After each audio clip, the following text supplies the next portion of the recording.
Olá, bem-vindo a mais um vídeo do nosso canal Comunicação é Tudo. E hoje escolhi para falar com você sobre algumas dificuldades que algumas pessoas têm relacionadas à sua voz.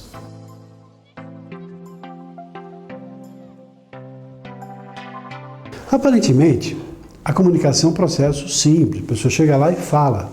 Mas começando a esmiuçar, a detalhar os processos, percebemos que não é tão simples assim. De uma visão mais ampla, a comunicação ela pode ser subentendida, subdividida em 7 dimensões diferentes. A comunicação intrapessoal, que tem a ver com autoestima, autoconhecimento, autopercepção. A comunicação interpessoal, que é aquela que tem a ver com o outro, exigindo flexibilidade, bom senso, tolerância, paciência para aceitar o outro como o outro é. Outra dimensão relacionada à voz. Nós vamos falar um pouquinho daqui a pouquinho sobre ela. Outra dimensão relacionada a corpo, gestos, expressão facial, expressão corporal, postura, elegância, estilo, a maneira como a pessoa se apresenta no mundo. Outra dimensão é a dimensão técnica, toda a parafernália eletrônica relacionada a recursos, à internet, tudo que está relacionado à parte técnica.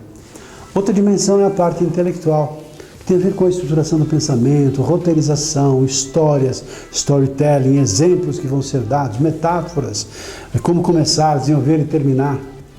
E outra dimensão é a dimensão patamar espiritual, que fala sobre sustentabilidade, valores, ética, responsabilidade social, congruência. Diante dessa estrutura toda, vamos voltar lá à nossa voz. Há características que as pessoas têm muito positivas. Boa dicção, falam bem, com clareza, desenvoltura, naturalidade. Há pessoas que conquistam pela voz. Mas também é justamente pela voz que, em função de alguns problemas, a pessoa praticamente destrói todo o processo da sua comunicação. Eu escolhi para falar com você hoje 3 problemas, muito embora sejam pequenos, interferem em todo o sistema. Por exemplo, pessoas que falam de forma linear. Conhecem pessoas que falam de forma linear? É fácil entender, é só assistir uma palestra, um sermão, uma missa, uma fala qualquer de pessoas, na televisão, uma pessoa dando uma aula, daí a pouco as pessoas começam a olhar para o lado, começam a fechar os olhos, começam a dormir. Porque uma fala linear provoca justamente isso, sonolência, desatenção das pessoas. As pessoas se desligam facilmente, porque a pessoa mantém um padrão de fala uniforme, num som, num tom monocórdio. Daí a pouco ninguém mais presta atenção. Outra dificuldade, embora seja comum, muitas pessoas têm, é a velocidade. Há aquelas pessoas que falam depressa demais, e falam muito depressa porque tem muito pouco tempo para falar, porque estão habituadas a falar muito depressa, dá medida até do seu nervosismo, do seu entusiasmo, elas aceleram demais a fala e falam, daí a pouco não dá para entender nada do que a pessoa falou, porque ela acaba se atropelando, acaba engrolando, comendo sons de sílabas e de palavras. Não dá para entender a sua linha de raciocínio pela velocidade acelerada, porque talvez ela pense depressa, seja uma pessoa até muito inteligente, mas na medida que ela tenta transportar para a velocidade da fala, a velocidade do pensamento, ela destrói a beleza do processo. E aí a sua fala fica comprometida.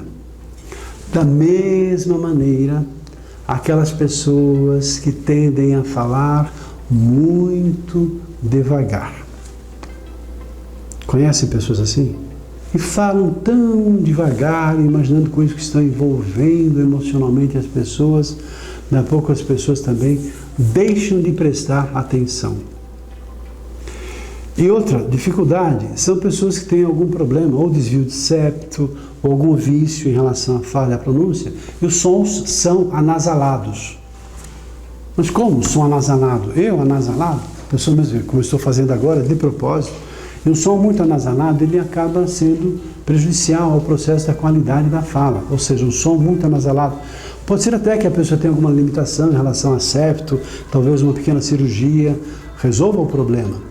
Mas há pessoas que estão simplesmente habituadas a deixar fluir uma quantidade maior de ar para as fossas nasais. E o som fica anasalado, naturalmente. Então, por exemplo, aquelas pessoas que o som fica esquisito, fica feio, a pessoa mesmo não percebe essa nasalação. E é comum nós vermos em sala de aula, já que lidamos com isso quase que diariamente, pessoas com essa dificuldade. Aí a gente recomendamos, escuta, que tal você fazer aí um exame, uma pesquisa aí no fonoaudiólogo, ou se for o caso até no especialista da voz e da fala, por que não? Para fazer um exame, para verificar se existe alguma dificuldade física. Se não é apenas um hábito que a pessoa pode corrigir à medida que ela transporta o ar de um som mais oral para um som nasal. Ou seja, um exercício simples, tal como, por exemplo,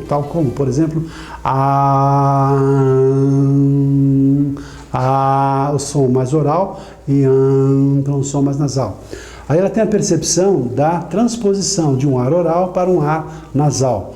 E começa a perceber que há sons que não tem como não usar o som anasalado. Som de M, por exemplo. Mão, N, não, chão. Ou seja, sons que exigem que tenham uma produção anasalada. Só que o excesso é que passa a ser negativo. Só para finalizar, como então administrar a velocidade da fala? Se eu não devo falar depressa nem devagar, qual seria a velocidade ideal? Uma média? Não. Uma média seria mais uma intermediária, voltando a um padrão linear. E o ideal para ter beleza, para encantar as pessoas, é fazer variações na voz. Ora falando um pouco mais devagar, e ora falando um pouco mais depressa, ao sabor do entusiasmo, da emoção daquele momento. E assim a sua fala fica encantadora, fica envolvente, porque as pessoas ficam ligadas, ficam conectadas com aquilo que você está falando. Ainda mais se o assunto for interessante, aí ninguém te segura. Ficamos por aqui hoje, só uma reflexão, uma parte técnica dentro dessa estrutura tão complexa e bela que é a nossa comunicação, que é a comunicação humana. Espero que tenha gostado. Se gostou, compartilhe lá com seus amigos, né? E inscreva-se no nosso canal e aqui deixe também, por que não, o seu like. Vai ser um prazer a gente manter esse relacionamento por, quem sabe, muito tempo. Um abraço e até o nosso próximo vídeo.